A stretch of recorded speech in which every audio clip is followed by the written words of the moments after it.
Mi hermano Prieto. Así es. ¿Cómo estás, Juan? ¿Todo bien? Doctor, ¿cómo está usted? Georgie, ¿cómo te sientes? Muy bien, esperanzado. No, no, eso está muy bien porque el proceso de vacunación ha generado, como tú has dicho, hay una relación en estos tiempos entre economía y salud. Oye, no hay mejor tiempo donde se puede expresar esa relación entre economía y salud. El hecho de que se haya iniciado, incluso el presidente de la República en su discurso de la Asamblea Nacional, eh, habló del inicio y que ya se inició del plan de vacunación. Yo creo que eso es una buena noticia para la economía. Esto puede incluso mejorar todo el proceso y flexibilizar las actividades que han estado un tanto confinadas y limitadas por el toque de queda. Y es obvio que esto le da un nuevo impulso al tema de la reactivación económica. Y es muy importante, la gente parece, como se ve, ha acudido de manera masiva a los procesos de vacunación y esto genera mucha certidumbre. Yo creo que esto es positivo, quizás el anuncio más importante de rendición de cuentas en estos primeros 6 meses que hizo el presidente y que si se logra, yo pienso que al ritmo que se va, 50.000 vacunados básicamente en estos 2 días, digo 100.000, pero 50.000 por día, esto puede alcanzar una meta hasta de un 80-85% durante prácticamente fin de año.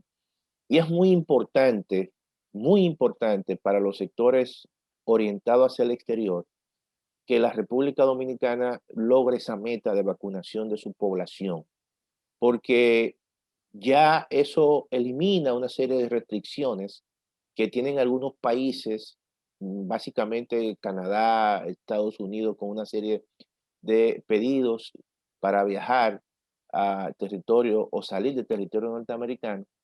Igualmente, algunos países de la Unión Europea, y esto le va a permitir a un sector tan importante como el turismo, eh, por lo menos ya a finales de año y principios del año 2022, tener un impulso en términos de su reactivación económica. Entonces, yo creo que eso es un elemento altamente positivo en el escenario de la reactivación de la economía. También yo creo que el presidente hizo un anuncio muy importante que afecta mucho a los bolsillos de la gente. Eh, Hay que revisar todas las leyes vinculantes con la fórmula y el precio de los combustibles. Y yo digo eso porque existe la ley 112 de hidrocarburos, pero también existe la ley 495. Pero concomitantemente con eso hay reglamentos y hay una serie de resoluciones ministeriales que también dentro de ese contexto hay que revisarla porque yo creo que ahí hay muchos elementos que podrían facilitar y mejorar y hasta incluso hacer que los precios sean mucho más bajos para el consumidor final.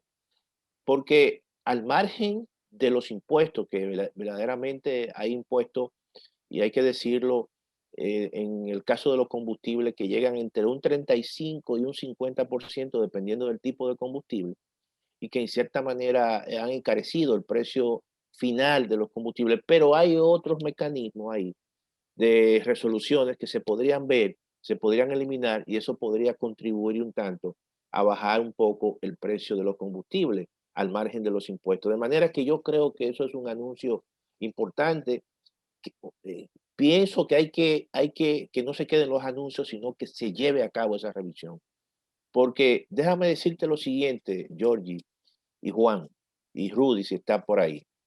Eh, Aquí hay dos sectores cuyos manejos la población no entiende mucho, que es el tema de los combustibles y cómo se calculan los precios y además el caso del sector eléctrico, que a propósito se firmó el pacto eléctrico. Pero esos son dos sectores que por su tecnicismo la población básicamente no comprende, pero los precios inciden bastante en la estructura de gasto de los consumidores. Por ejemplo, en el caso de los combustibles, la electricidad, eso representa, Georgie y Juan y Rudy, alrededor del 12% del gasto de los consumidores. Y eso cambia en función de los grupos quintiles. Por ejemplo, los más pobres, eso representa un 10%,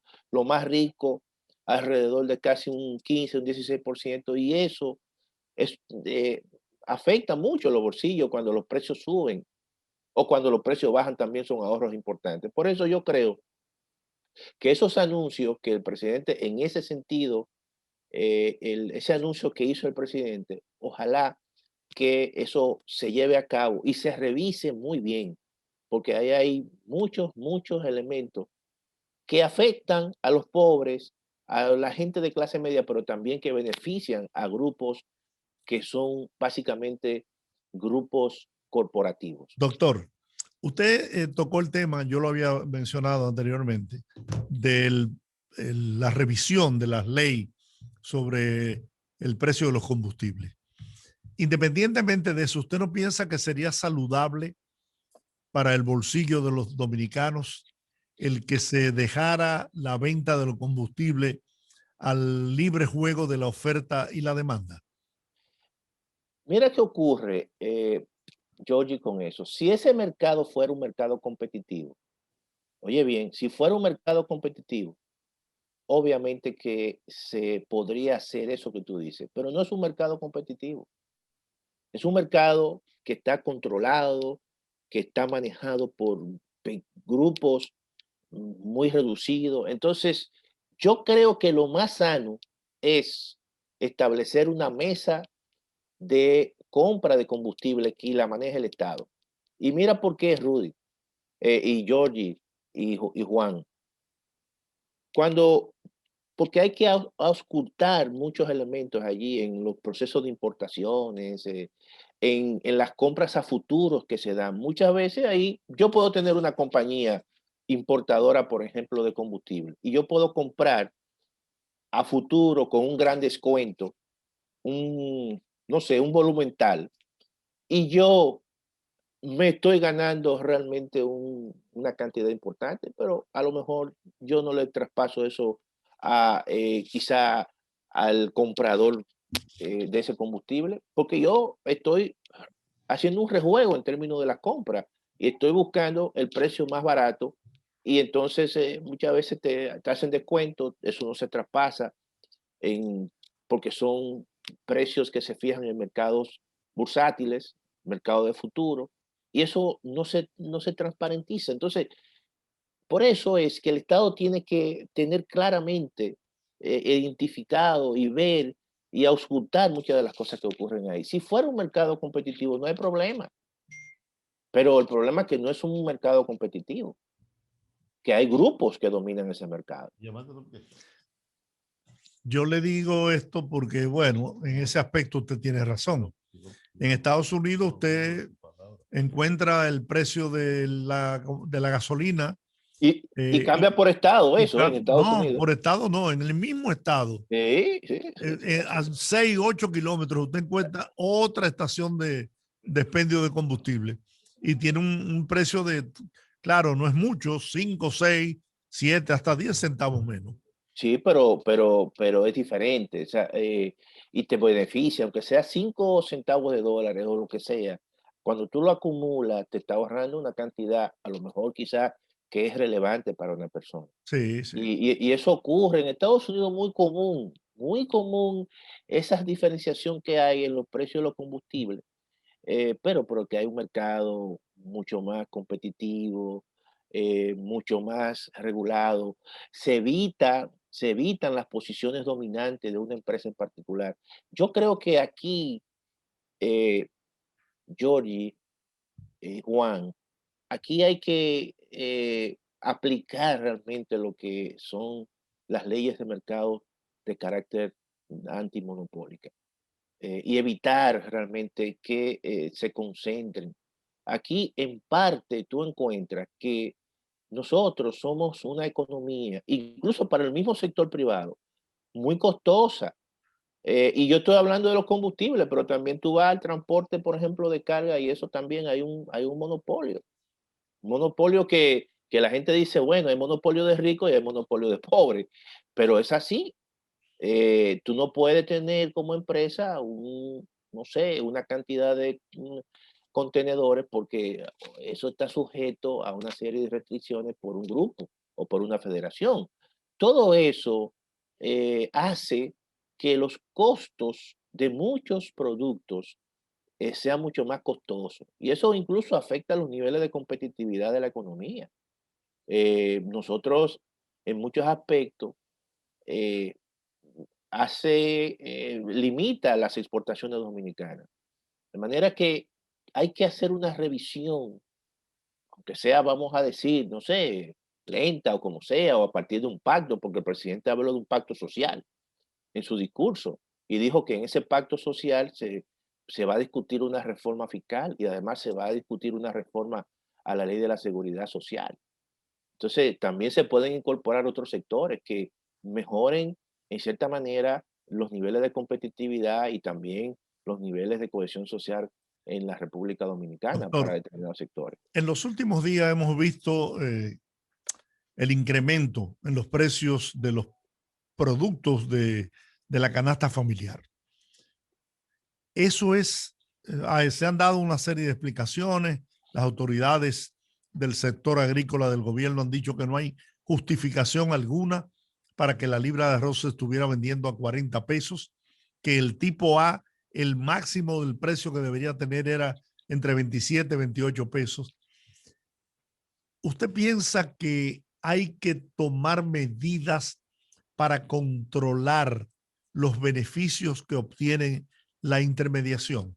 ¿Será Mira, ahí donde radica precisamente esa especulación que a veces se produce con los precios?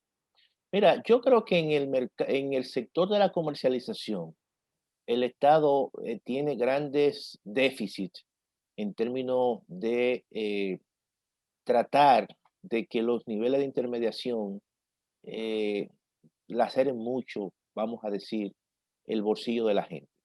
Aquí incluso se inició, creo que fue en la época del ingeniero Hipólito Mejía, del presidente Hipólito Mejía, la construcción de grandes mercas.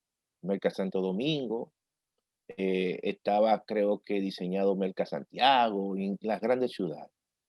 Y eso yo pienso que hay que seguir ese proceso. ¿Tú sabes por qué?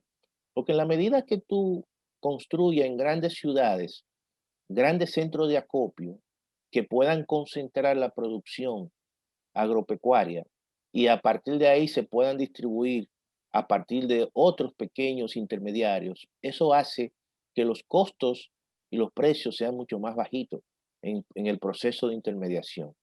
Porque tú estás concentrando en grandes volúmenes y en grandes lugares una cantidad importante de la producción, pero eso sencillamente se quedó en Merca Santo Domingo y no se siguió ese plan. Yo creo que el gobierno tiene que retomar otra vez ese proceso, de tal forma que eso, con el paso del tiempo, en los próximos 4 años, los próximos 2 años, eso limita y disminuye el efecto de la intermediación. Y es un elemento positivo. Eso ocurre en todos los países. Tú vas a Nueva York y la famosa marqueta, vamos a decir, como se le dice, ahí se concentra una gran parte de la producción y tú vas y compras muy barato. O tú vas, por ejemplo, a Mercamadrid, que concentra una parte importante de toda la producción que llega a Madrid. Y eso se distribuye en los supermercados y se distribuye en otros tipos de negocios. Y el que tiene un supermercado y compra en esos grandes centros, usted va a comprar más barato que en vez de comprárselo a una persona que tenga una guaguita y que se lo lleve. Tú entiendes, hay una especie de economía de escala y eso hace que los precios en sentido general de los productos agrícolas sean mucho más baratos. Eh, por ejemplo, nosotros hicimos un trabajo sobre los costos en los márgenes de comercialización. Tú encuentras que en las musáceas, por ejemplo, en el caso del plátano, en el caso de el guineo, vaya, hay márgenes que llegan hasta un 100%. Mire, tenemos que hacer una pausa. Vamos a hacer la pausa. Usted podría quedarse 3 minutos más Sí, sí, sí, cómo no, cómo no. luego de la pausa, porque Claro, me interesa abundar sobre el tema de el control en la intermediación, correcto. los beneficios en la Claro, intermediación. claro, Me claro, interesa sobremanera. claro.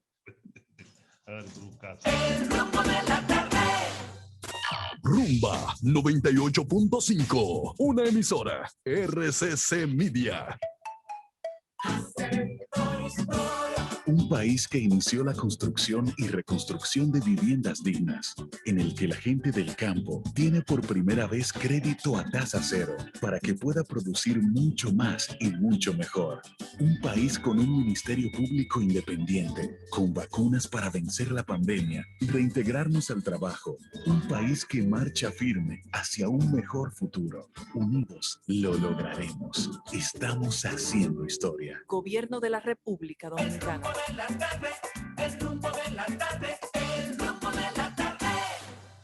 Bien, seguimos conversando con el doctor Antonio Siriaco Cruz.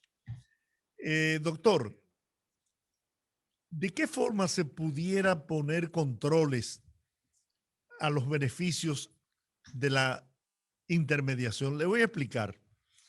Yo en la década de los 70 tenía Sí, un gran sí, amigo, sí. el señor Juan Aguirrecho, que era dueño del supermercado SM, que estuvo ahí en Naco, en la avenida Tiradentes. Él tenía negocio de supermercado en Puerto Rico y me comentaba que en Puerto Rico no se le permitía un margen mayor de un 10% de beneficio. Eso era regulado y no había el que se atreviera a excederse de ahí, tenía serios problemas. Entonces, no se puede aplicar una ley aquí que limite, porque óigame, es que el intermediario que no invierte su sudor, su trabajo, ni siquiera el dinero para la producción, finalmente viene ganando mucho más que trabaja la tierra, el que produce.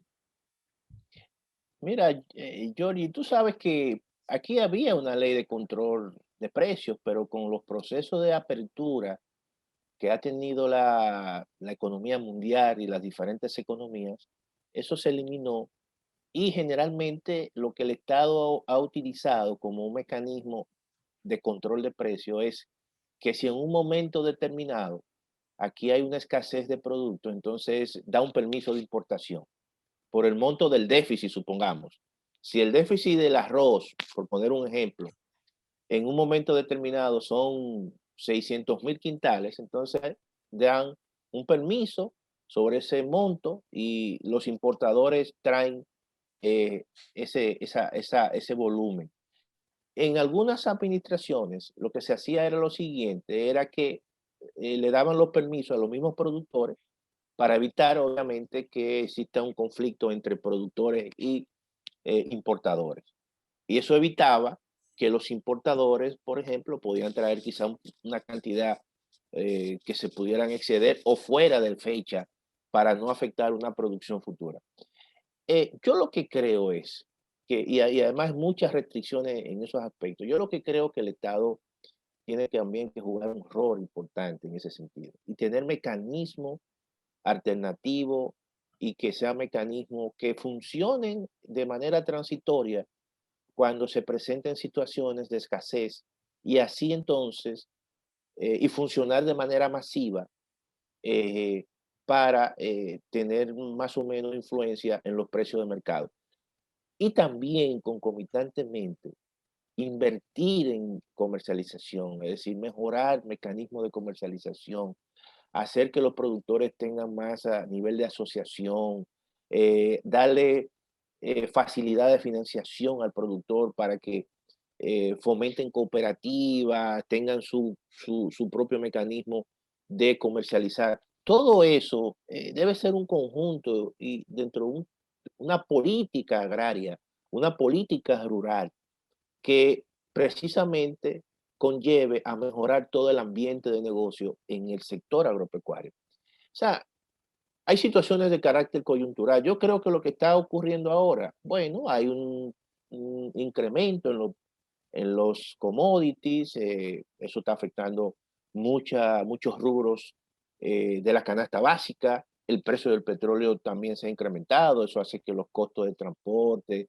los fletes, el combustible, eso se incremente, y esa situación obviamente tiene un impacto en el sector agropecuario, conjuntamente con el aspecto de la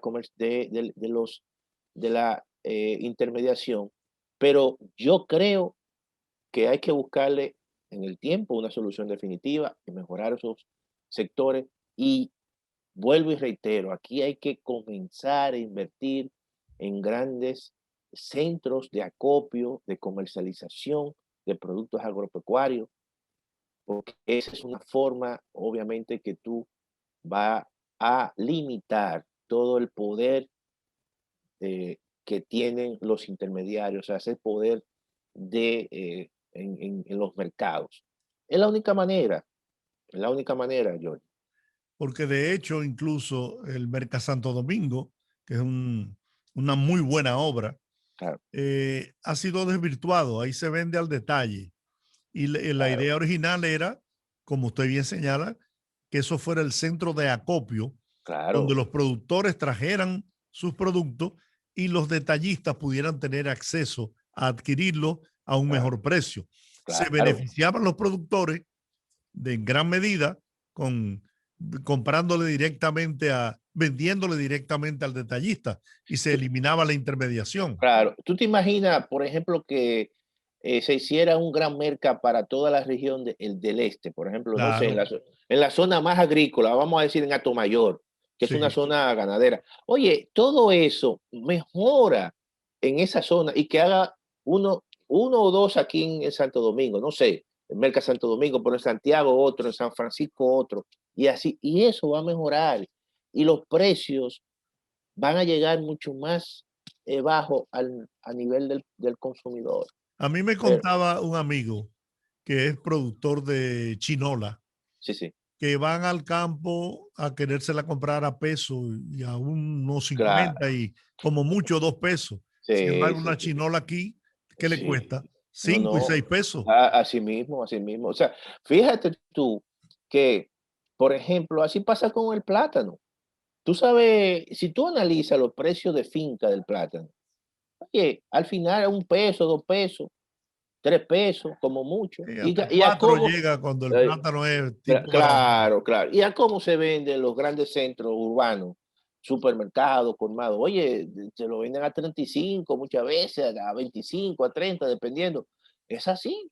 Entonces, ¿cuánto se está ganando la intermediación ahí? Si tú observas el precio de finca versus el precio final. Oye, estamos hablando de un 200, 300%. Sí, sí. Eso es Entonces, demasiado. eso es demasiado. Eso es demasiado. Doctor, como siempre, un gusto enorme conversar con usted, tenerlo No, para siempre en mí, nuestro programa. bueno, yo no sé, pero no observé hoy ni escuché hoy a Rudy. Rudy se puso la vacuna hoy. Ah, qué bien, qué bien, Entonces qué bien. usted sabe, cuando la gente tiene cierta edad se pone ñoñito y se quedó en su casa tranquilito. Bueno, Lo entonces, mismo Orlando Hill, ya, entonces hay que decirle el añoñadito. Ok, el ñoñadito. bueno, nos Muchas vemos, gracias. gracias. Un gran Adiós, abrazo, doctor. siempre, siempre.